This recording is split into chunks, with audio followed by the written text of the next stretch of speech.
ساتھ جو دعووں کو محض سماجی ضرورت نہیں بلکہ عبادت اور ایمان کا معیار قرار دیا ہے۔ یہ ہے دین اسلام۔ اگر تمہارے گھروں کے اندر سکون ہو تو تمہارے پڑوسیوں کے گھروں میں سکون ہونا چاہیے۔ اگر تمہیں روٹی میسر ہے تو تمہارا پڑوسی بھی بھوکا نہ سوئے۔ اگر تمہیں سکھ ہے تو تمہارا پڑوسی بھی دکھ سے نہ رہے۔ گویا پڑوسی کا حال دراصل تمہارے ایمان کا حال ہوتا ہے۔ یہ ہے پڑوسی کا حقوق ہمسایہ۔ قرآن مجید کی روشنی میں اگر ہم دیکھتے ہیں تو اللہ تعالیٰ نے قرآن مجید میں ارشاد فرمایا سورہ نساء کہ اندر اللہ تعالیٰ کا ارشاد ہے اللہ کی عبادت کرو، اس کے ساتھ کسی کو شریک نہ ٹھہراؤ، والدین کے ساتھ احسان کرو اور رشتہ داروں کے ساتھ، یتیموں کے ساتھ، مسکینوں کے ساتھ، قریبی پڑوسی، دور کے پڑوسی، پہلو کے ساتھی، مسافر، ان کے ساتھ بھی جن کے تمہارے ہاتھ یعنی ہے آپ کے قریب ترین لوگ تھے، یہ سب ان کے ساتھ اس سے سلوک کرنے کا حکم دیا ہے۔ یہ سب کو اللہ تعالیٰ نے قرآن مجید کے اندر فرمایا کہ یہ سب چیزیں عبادت کے اندر موجود ہے، ایمان کا تقاضا ہے۔ ایسا نہیں ہے کہ پڑوسی کا جو حق ہے وہ صرف اس کے حقوق کتنے ہیں بے شمار ہے۔ اگر آپ جاننا چاہیں تو پڑوسی کے جو حقوق قرآن مجید کے اندر جو بتائے گئے حدیث کی روشنی میں اللہ کے رسول صلی اللہ علیہ وسلم نے جو بات فرمائی، ایک موقع پر آپ صلی اللہ علیہ وسلم نے فرمایا واللہ لا یؤمن واللہ لا یؤمن واللہ لا یؤمن، 3 مرتبہ آپ صلی اللہ علیہ وسلم، یہ صحیح بخاری کی حدیث ہے۔ تو فرمایا کہ اللہ کی قسم وہ مومن نہیں ہو سکتا، اللہ کی قسم وہ مومن نہیں ہو سکتا، اللہ کی قسم وہ مومن نہیں ہو سکتا۔ پوچھا گیا کہ یا رسول اللہ کون ہے جو مومن نہیں ہو سکتا؟ اللہ کے رسول صلی اللہ علیہ وسلم نے فرمایا جس کی ایذا رسانی سے اس کا پڑوسی محفوظ ہو، جس کی شرارتوں سے اس کا پڑوسی محفوظ نہ ہو، وہ مومن نہیں ہو سکتا، ایمان والا نہیں۔ یہ اللہ کے رسول صلی اللہ علیہ وسلم کی تعلیمات ہیں۔ 3 مرتبہ قسم کھا کر اللہ کے رسول صلی اللہ علیہ وسلم نے یہ بات بتائی تو ہم کو اندازہ ہونا چاہیے کہ ایمان کا جو تعلق ہے وہ پڑوسی کے ساتھ حسن سلوک ہے۔ پڑوسی کی بھوک ہماری آزمائش ہے۔ ایک مقام پر نبی کریم صلی اللہ علیہ وسلم نے فرمایا کہ مومن نہیں ہو سکتا جو خود پیٹ بھر کے کھائے اور اس کا پڑوسی اس کے پہلو میں بھوکا، وہ مومن نہیں ہو سکتا۔ شرط ایمان کا تقاضا ہے۔ اللہ کے رسول صلی اللہ علیہ وسلم نے بات فرمائی، پھر ایک مقام پر اللہ کے رسول صلی اللہ علیہ وسلم نے مزید فرمایا وہ شخص مجھ پر ایمان لانے والا نہیں ہو سکتا جو خود پیٹ بھر کر کھائے اور اس کا پہلو اس کا پڑوسی جو اس کے بازو ہے وہ بھوکا سوئے۔ اور ایک حضرت ابو ہریرہ رضی اللہ تعالیٰ عنہ جو لقب کرتے ہیں، ایک روایت ہے، سنیے، ایک آدمی نے کہا اللہ کے رسول صلی اللہ علیہ وسلم کی خدمت میں حاضر ہو۔ اس کے راوی کون ہے؟ حضرت ابو ہریرہ رضی اللہ عنہ۔ اللہ کے رسول صلی اللہ علیہ وسلم کی خدمت میں ایک شخص آ کر ایک صحابی کہتے ہیں اللہ کے رسول صلی اللہ علیہ وسلم میرا ہمسایہ یعنی پڑوسی مجھے تکلیف دیتا ہے، تو آپ صلی اللہ علیہ وسلم نے فرمایا جاؤ اپنا سامان نکال کر راستے میں ڈال دو، اور وہ گیا اپنے سامان کو راستے میں ڈال دیا تو لوگ اس کے پاس جمع ہو گئے، کہنے لگے کیا بات ہے، کیا بات ہے؟ تو حضرت اس نے کہا کہ میرا ہمسایہ مجھے تنگ کرتا رہتا ہے، میں نے نبی کریم صلی اللہ علیہ وسلم کی خدمت میں حاضر ہوا تو آپ صلی اللہ علیہ وسلم نے مجھے بتایا کہ اپنے سامان کو راستے میں ڈالنے کا حکم دیا، تو لوگ کہنے لگے اے اللہ اس پر لعنت کر، اس کو ذلیل کر۔ اس آدمی کو جب پتا چلا تو وہ آیا اور کہنے لگا اپنے گھر واپس چلے جاؤ بھائی، میں تجھے اب نہیں ستاؤں گا۔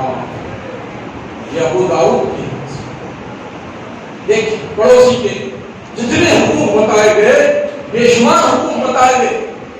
آج معاملہ یہ ہے ہم اللہ کی عبادت میں تو حج بھی کرتے ہیں, عمرہ بھی کرتے ہیں, روزے بھی رکھتے ہیں, نفل نمازیں بھی پڑھتے ہیں, نفل روزے بھی رکھتے ہیں, لیکن ہمارے پڑوسی کے ساتھ ہمارے کیا معاملہ جائز ہے؟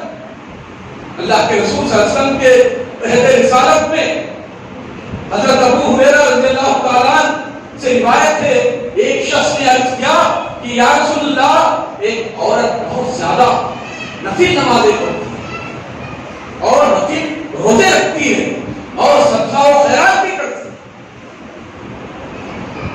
آپ صلی اللہ علیہ وسلم کے دور رسالت کا ایک عورت کا معاملہ یہ ہے, فرض کا سوال ہی نہیں تھا, فرض تو پڑھنا ہی ہے, ہم کیسے نہیں پڑھ رہا صحابہ, کبھی جمعہ کو پڑھ لیے, کبھی عید کو پڑھ لیے, 5 وقت فرض کی نماز ادا کرنے کے بعد یہاں بات کیا ہوگی غور کیجیے, نفل نمازیں, نفل روزے, صدقہ و خیرات کرتی ہے, لیکن معاملہ کیا ہے, اس کی بڑی شہرت ہے, اس کو لوگ بھی کہتے ہیں, لیکن وہ اپنے پڑوسی کو زبان سے تکلیف ایذا پہنچاتی ہے, تکلیف دیتی ہے پڑوسی.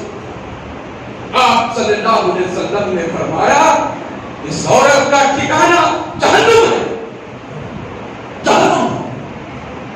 اس کے برعکس اور ایک عورت کا ذکر کیا, اللہ کے رسول صلی اللہ علیہ وسلم, اور ایک عورت ہے وہ کم نفل نمازیں پڑھتی ہے, کم روزے رکھتی ہے, کم صدقہ و خیرات کرتی ہے, لیکن اس کا معاملہ کیا ہے, وہ پڑوسی کے ساتھ اچھا سلوک کرتی ہے, حسن سلوک کرتی ہے. اللہ کے رسول صلی اللہ علیہ وسلم نے فرمایا کہ اس کا ٹھکانہ جنت, جنت. پڑوسیوں کو, ہمسایوں کے اللہ اور اس کے رسول سے محبت کی علامت کا, پڑوسیوں کے ساتھ حسن سلوک کرنے کو اللہ اور رسول کی محبت کی علامت کہا گیا. حضرت عبداللہ بن ابی قرہ فرماتے ہیں کہ اللہ کے رسول صلی اللہ علیہ وسلم نے فرمایا جو یہ چاہتا ہے اللہ اور اس کے رسول صلی اللہ علیہ وسلم اس سے محبت کرے تو اس کو چاہیے کہ جب بولے تو سچ بولے. دیکھیے یہ علامت بتائی کہ اللہ اور اس کے رسول سے محبت, خالی عاشقان رسول محمد عربی کے شمع کے پروانے, خالی زبانی دعوے نہیں, بلکہ اگر حقیقت میں یہ بتایا گیا کہ پڑوسیوں سے ہمسائیگی اگر اور اللہ اس کے رسول سے محبت کے علاوہ پڑوسیوں سے فرمایا گیا کہ اس سے اللہ اور رسول کے محبت کے لیے پڑوسیوں کے ساتھ اس نے سلوک کرنا. اللہ کے رسول نے فرمایا جو یہ چاہتا ہے کہ اللہ اور اس کے رسول اس سے محبت کرے, اتنی بڑی بات ہے, اللہ اور رسول اس سے محبت کرے تو اس کو کیا چاہیے کہ وہ جب بولے تو سچ بولے. دوسری بات, جب اس کے پاس امانت رکھی جائے تو خیانت نہ کرے. اور تیسری بات, اللہ کے رسول صلی اللہ علیہ وسلم نے فرمایا اور اپنے پڑوسیوں کے ساتھ اس نے سلوک کرے. یہ ہے اللہ اور رسول سے محبت کی علامت. نبی کریم صلی اللہ علیہ وسلم نے فرمایا اس ذات کی قسم جس کی قبضے میں میری جان ہے, جب تک وہ اپنے پڑوسی کے لیے جو اپنے لیے پسند کرتا ہے, دیکھیں ایمان کے بعد سارے عمل کا جو سو دار و مدار, ایمان ہے تو ایمان کے بعد عمل ہے. تو فرمایا گیا کہ جب تک وہ اپنے پڑوسی کے لیے وہی پسند نہ کرے جو اپنے لیے پسند کرتا ہے, اللہ کے رسول نے فرمایا کہ وہ شخص ایمان والا نہیں ہو سکتا. جب ہم چاہتے ہیں کہ ہم اپنے گھر میں الفت چاہتے ہیں, محبت پسند کرتے ہیں, تو اپنے پڑوسی بھائی کے لیے بھی وہی پسند کرے. اگر ہم چاہتے ہیں اپنے گھر میں ہم وہاں بھی تعاون پسند کرتے ہیں تو پڑوسی کو بھی وہی پسند کرے. اپنے گھر میں ہم تحفظ چاہتے ہیں تو اپنے پڑوسی کے لیے بھی تحفظ پسند کرے. اپنے بچوں کے لیے تعلیم و تربیت کو ہم پسند کرتے ہیں تو اپنے پڑوسیوں کے لیے بھی, ہمسایوں کے لیے بھی وہی بات پسند کرے. جو اپنے گھر میں ہم چاہتے ہیں صفائی پسند کرتے ہیں تو پڑوسی کا بھی خیال رکھے. ہم کیا کرتے ہیں؟ ہمارا حال کیا ہے؟ لا کے کچرا ڈال دو، پلاسٹک پہ ادھر پھینک دو، اس کے گھر کے اندر پھینک دو، کہاں خالی دکھا پلاٹ ڈالو کا کتنی انسانی گاڑیاں پارکنگ کرتے کو بھی ہمارا اٹھ ڈالنے کہ راستے سے کتنے لوگوں کو تکلیف ہوتی ہے۔ رسول اللہ صلی اللہ علیہ وسلم نے بہت ساری تعلیمات ہے، آپ اللہ کے رسول صلی اللہ علیہ وسلم کے تعلیمات کا جو مطالعہ کیجیے، آپ پڑھیے کہ پڑوسی کے حقوق، جبکہ وقت نہیں ہے کہ وہ ختم ہو چکا ہے، اس لیے میں اپنی بات کو مختصر کرتا ہوں کہ ہمیں چاہیے کہ اللہ کے رسول صلی اللہ علیہ وسلم نے جو بتایا، یہ جو بیماریاں ہمارے اندر ہے، جو گندگیوں کی جو صفائی نہیں ہوتی، یہ ساری کا جنم جو لے رہی ہیں بیماریاں، اس کی وجہ ہے کہ ہم سماجی رشتوں کی برکتوں سے ہم افراد محروم ہو رہے ہیں۔ نزدیک رہنے کے باوجود بھی ہمارے اندر کیا ہے؟ باہمی تعاون کا فقدان ہے۔